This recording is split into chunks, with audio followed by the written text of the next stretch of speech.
এই যে আপেল বাগান, যে আপেলগুলো আমরা বাংলাদেশে খাই, এই আপেলগুলো এখানে আছে। বিশাল একটা বাগান। আপেলগুলো এখনো কাঁচা, সবুজ।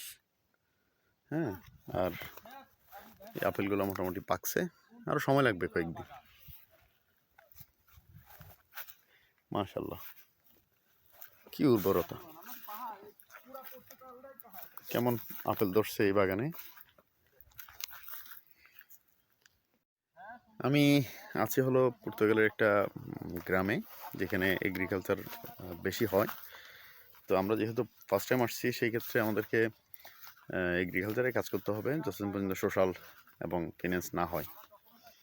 তো আমি মোটামুটি আছি, ভালোই আছি আলহামদুলিল্লাহ।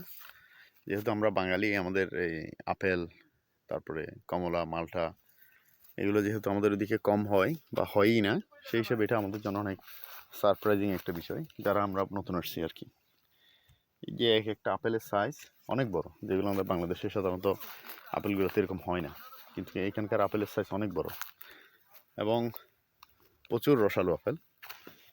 এই যে নিচে পড়ে আছে,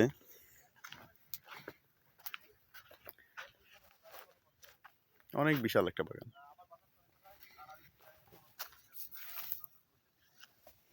এই আর কি অবস্থা।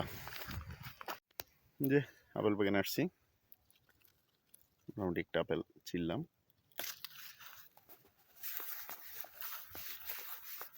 অনেক সুন্দর একটা আপেল।